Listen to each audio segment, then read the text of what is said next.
86-year-old farmer from Cumberland, Pennsylvania, his name's Marvin Rodabaugh.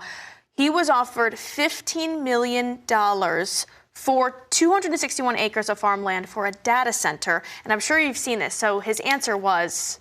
Was his answer no? His answer was absolutely not. In fact, he instead sold the development rights to a farmland trust, which says it will never be anything but farmland. So this is something that, I mean, I came from a local news station before this job in Central Illinois, and the amount of town halls that we covered about these data centers coming in and wanting to buy farmland and build these data centers, it is something that really has been prevalent in recent days, for sure. Yeah, absolutely. And, you know, I'm going to take kind of a different approach. I'm not for them. I'm not against them.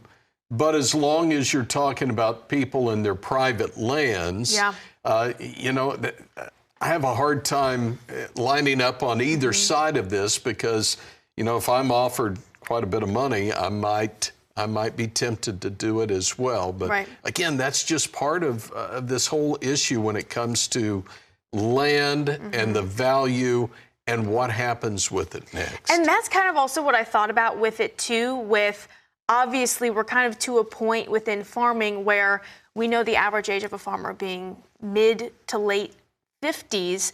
And if you have farmland and you don't know where this farmland's going to go and somebody approaches you and says, hey, we can, you know, support you for the next X amount of generations, you can't fault a farmer in these days for taking that on. But also shout out to that 86-year-old that said, no, this is my farmland. This has been in our family for generations and I'm going to hold on to it.